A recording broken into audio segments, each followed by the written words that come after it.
वक्रतुण्डं महाकाय सूर्यकोटिसम्प्रभ निर्विघ्नं कुरु मे देव सर्वकार्येषु सर्वदा। गुरु ब्रह्मा गुरु विष्णु गुरुदेवो महेश्वर गुरु साक्षात् परब्रह्म तस्मै श्री गुरुवे नमः। शंकर शंकर हर हर शंकर शंकर शंकर जय जय शंकर मंगल भवन मंगलहारी उमा झपते त्रिपुरारी। अब देखिए हम शिव पुराण की कथा आप लोगों को जो भेजते हैं उसको एक घड़ी का कथा सुनने का महिमा है।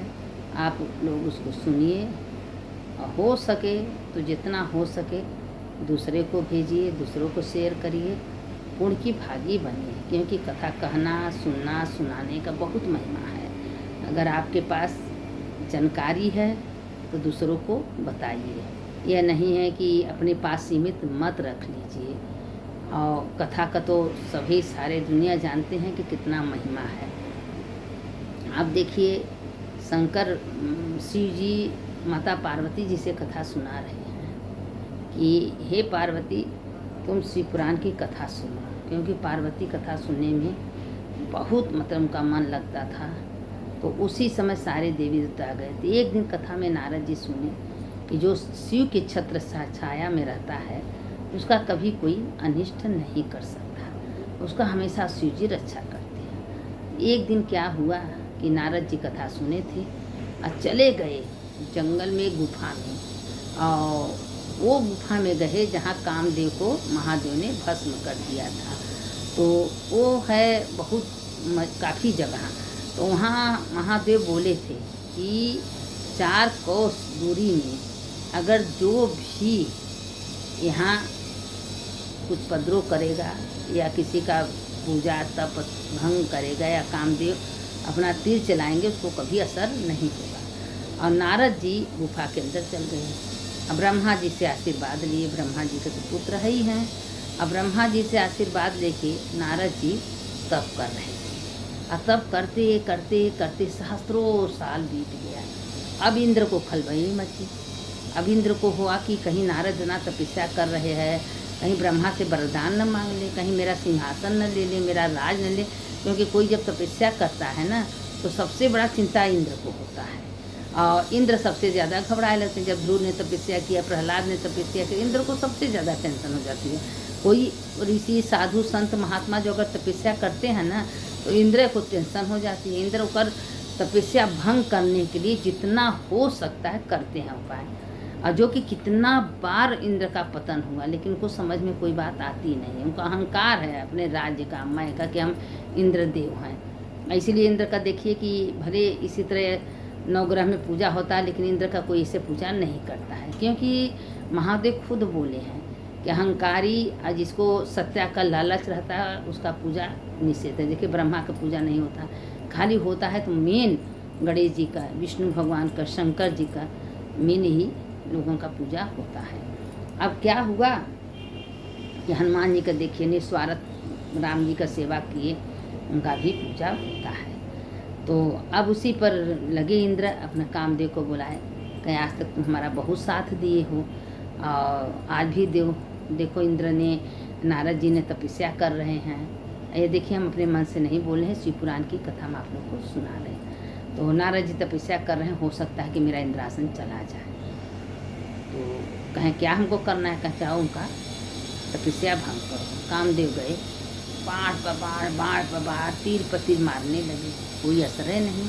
नारद जी एकदम साधारण अपने ब्रह्म तत्व में, आत्म तत्व में तपस्या कर रहे थे। और उतना दूर तक का कहते हैं कि उतना दूर तक शिव का छत्र, जो शिव के नाम से और तपस्या करता है शिव जी हमेशा उसका रक्षा करते हैं। और देखने में नहीं लगेगा कि शिव जी रक्षा कर रहे हैं, लेकिन शिव जी हमेशा रक्षा करते हैं। शिव जी को देखिए देवता राक्षस गण भूत पिता सब पूजते हैं, इसीलिए शिव जी को सब पूजते हैं।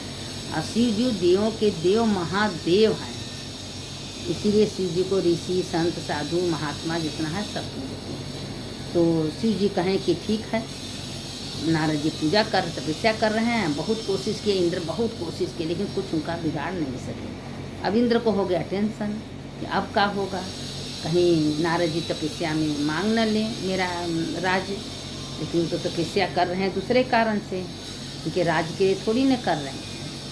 अब उसी में क्या हुआ कि महादेव कहने लगे, हे पार्वती, जो भी तपस्या कर रहे हैं ठीक है, अगर जो मेरा भस्म त्रिपुंड पूजा के पहले धारण करते हैं और जिसके गले में रुद्राक्ष का माला होता है और मुख में शिव नाम होता है, वो तपस्या करे ना करे 24 घंटा ब्रह्म है। वो हमेशा त्रिवेणी उसके घर में 24 घंटा बहती है। इसलिए त्रिपुंड सबको धारण करना चाहिए। नहीं है कि औरत हैं तो नहीं लगाना चाहिए, आदमी को नहीं। शिव पुराण में कहा सबको धारण करना चाहिए, क्योंकि महादेव को चढ़ाइए, वो अंगूरी लगा है माथे में लगा लीजिए। अगर त्रिपुंड आप धारण कर रही हैं, रुद्राक्ष का माला पहनी हैं, अगर एक माला आप जप कर रही हैं, थोड़ा सा भगवान का तपस्या करें, करोड़ों करोड़ों का महिमा है। उतना अश्वमेध यज्ञ का फल मिलता है। ये मामूली नहीं है तपस्या। और जो शिव को अपना सर्वस्व मान लेता है, जो पत्रम पुष्पम फलम तो मैं भक्त्या समर्पयामि। हे महादेव, हे देवों के देव, जो आपने सवेरे उठाए करवा रहे हैं, आपके नींद जो कुछ थोड़ा बहुत हो रहा है, करने वाले भी आप हैं, कराने वाले भी आप हैं।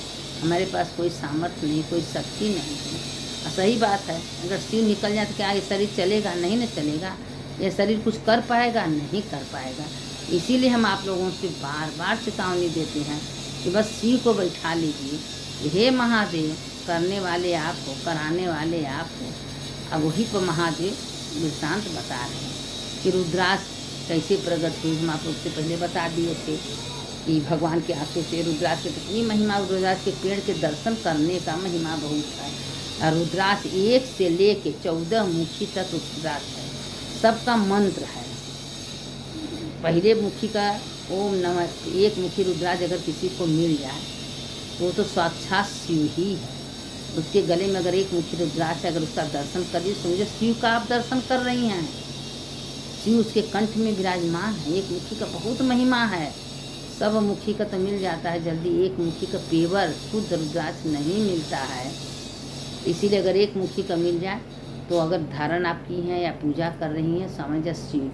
और 4 मुखी का ब्रह्मा तत्व है। 3 मुखी का जो बच्चे पढ़ने लिखने में कमज़ोर रहते हैं उनको पहना दीजिए, उनका दिमाग खुल जाता है, पढ़ने लिखने में तेज हो जाते हैं। और 6 मुखी का रुद्राक्ष कार्तिकेय हैं।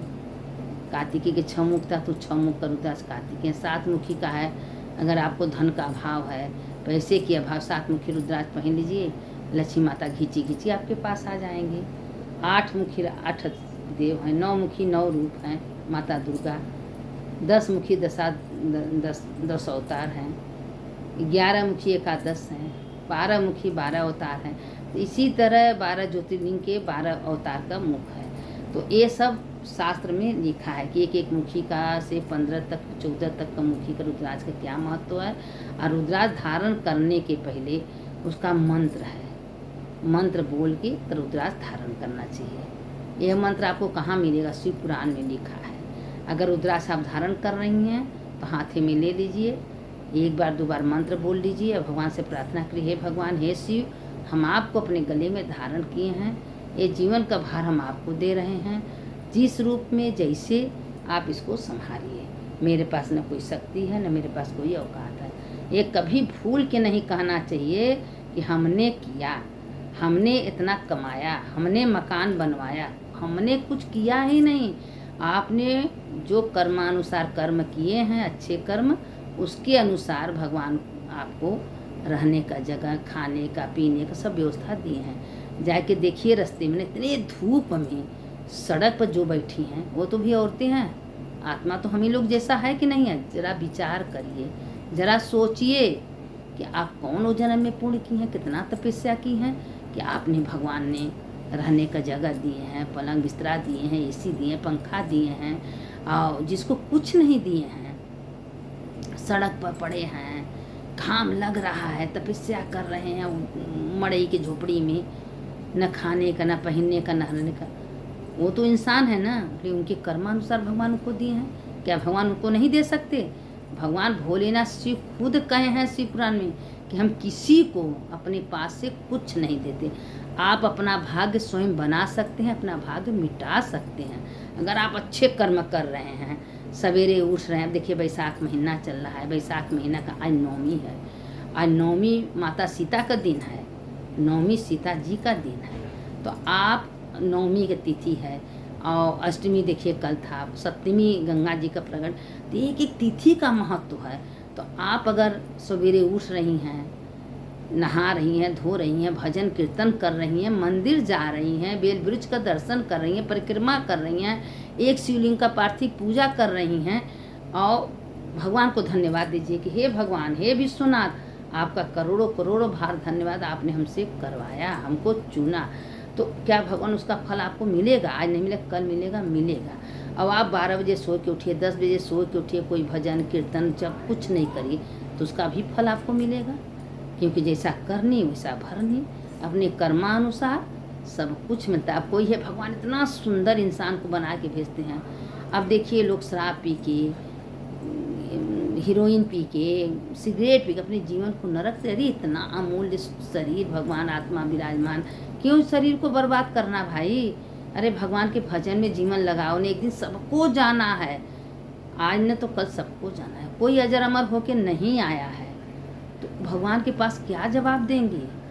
रो रो नरक में भगवान ढकेल देंगे। जीवन तो यहाँ बर्बाद है, वहाँ भी बर्बाद होना है। अगर आज अच्छे कर्म आप करके जाएंगी तो आप सुख भोगेंगी, वहाँ भी सुख भोगेंगी, ऐश्वर्य राज करेंगी। अगर आपका पूर्ण छीन हो जाएगा तो मृत्युलोक में आएंगी, और नहीं पूर्ण छीन होगा, भगवान को अर्पण देंगी तो भगवान अपने में आपका आत्मा विलीन कर लेंगे। तो अपने ही कर्मानुसार आप अपना भाग्य को बना सकती हैं, अपने भाग्य को मिटा सकती हैं। अगर अच्छे कर्म कर रही हैं, दिन भर भगवान का नाम जप तप, उठना बैठना, हे भगवान आप ही करने कराने वाले हो, आप ही करा रहे हो, खुशी मन से आपका करोड़ों बार धन्यवाद प्रभु, आपने उठाया, झाड़ू दिया है, बर्तन मजवाया, खाना बनवाया, आपका करोड़ों बार धन्यवाद। आपने अगर आप इतने बड़े शरीर में आप विराजमान हो, ब्रश कर रही हैं, भगवान के मंदिर का सीढ़ी साफ कर रहे हैं, गंगा जी का नाम लेके। अब देखिए हमेशा नहाते समय सतपुरी का नाम ले लीजिए। अयोध्या, मथुरा, माया, काशी, कांची, अवंतिका, पुरी, द्वारावती, सत्या, मोक्षदायिका। अब ये 7 पुरी हैं। अगर नहीं हम लोग जा रहे हैं तो नाम तो ले सकते हैं, 12 ज्योतिर्लिंग का नाम ले लीजिए संध्या सवेरे। और थोड़ा सा सीता राम जी का श्लोक बोल दीजिए, एक है दीन दयाल ब्रज संभारी, हरहु नाथ मम संकट बारी, और फिर राम ब्याह घर जाए। ये सब बोलने से क्या होता है कि मेरा पाप क्षीण होता है। 12 ज्योतिर्लिंग का मतलब क्या? 7 जन्म का पाप नष्ट होता है सवेरे संध्या बोलने से। यह सब क्या है? भगवान ने जीवन दिए हैं अच्छे कर्म करने, जो शिव का हो गया, शिव कभी उसको गिरने नहीं देंगे। तो हमेशा शिव जी को कुछ अपना दे दीजिए, अपना पिता मांग लीजिए कि हे प्रभु, एक जन्मदाता पिता होते हैं, आप तो हमारे आत्मा का पिता हैं, हमारे पिता हैं, आप अपने बेटी का ध्यान आप दीजिए, पिता बेटी का संबंध रख लीजिए।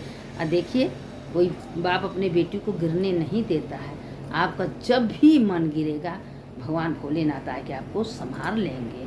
तो इसीलिए कह रहे हैं कि देखिए भगवान भोलेनाथ का परिवार कितना सुंदर, माता पार्वती हैं, कार्तिक हैं, गणेश हैं, अशोक सुंदरी हैं, जया, विसहरा, शामिल बारी, दोतली, देव, सब बच्चे, कितने बढ़िया सुंदर परिवार है। एक दूसरे का जो उनके गण हैं, एक दूसरे का दुश्मन है। एक शेर माता जी का, नंदी महादेव का, मयूर है कार्तिक का, मूसक है गणेश, सबका है अपन अपन। तो इसीलिए भगवान शिव का मनन करिए, चिंतन करिए। एक लाइन शिव पुराण सुनिए, एक आधा ये श्लोक शिव पुराण सुनिए, और शिव पुराण की कितनी महिमा है उसका बयान हमारे में सामर्थ्य नहीं है कि हम आप लोग को कर सकते हैं, क्योंकि शिव पुराण का बहुत महिमा है। तो इसीलिए कह रहे हैं कि शिव पुराण ये घड़ी आधे घड़ी आधे में पुनियात। अब देखिए कि जब नारद जी तपस्या पूरा हुई नारद जी का, तो शिव भगवान के सामने आ गए। अब भगवान शिव उनको क्या वरदान दे रहे हैं कि नारद, तुम कभी विचलित नहीं होगे, तुम्हारा मन कभी भटकेगा नहीं, तुम हमेशा नारायण में तल्लीन रहोगे, हमेशा नारायण नारायण करोगे, और कहीं भी तुम्हारा मन अगर गिरेगा तो तुमको शिव भगवान विष्णु भगवान संभाल लेंगे। तो इसीलिए नारद को भक्ति का वरदान दिए। नारद धन लेने के लिए तपस्या थोड़ी न करेंगे, हमको इंद्रासन चाहिए, लेकिन इंद्र के मन में पाप था कि इंद्र ने सोचा कि कहीं नारद तपस्या कर रहे हैं तो कहीं मेरा राज न ले लें। ये बात सब कुछ नहीं है। जो भी इंद्र ने तपस्या किए भगवान को पाने के लिए, आज देखिए भगवान का प्रेमिका हो गए, जहाँ मनो तहाँ विचर रहे हैं, नारायण नारायण कर रहे हैं, शिव लोग जा रहे हैं, विष्णु लोग, इंद्र लोग हर जगह पहुँच रहे हैं और 24 घंटा नारायण नारायण। तो क्या है, हमारा मंत्र ही कलयुग में नाम ही आधार। कलयुग में नाम जपते रहिए, कहीं भी विचरण करिए, आपका हजारों का पाप जो थोड़ा बहुत हो गया सब नष्ट हो जाएगा। अगर आपके मन में विचार करिए कि थोड़ा सा पाप हो गया तो सूर्यनारायण को 3 बार नमस्कार कर लीजिए आँख खोल के, हे सूर्यनारायण, आज हमारे मुँह से, हमारे तन से थोड़ा गलती हो गया, उनको प्रणाम कर, आपका तत्काल पाप नष्ट हो जाएगा। सवेरे उठिए, नहा रही कि नहा धो के तुलसी को जल दे रहे, उनका मृतिका सिर पर लगा लीजिए, तुरंत गंगा मैया आपको आके नहवा देंगी। एक एक उपाय है, एक एक साधन है, करना चाहिए, करने से पाप नष्ट होता है।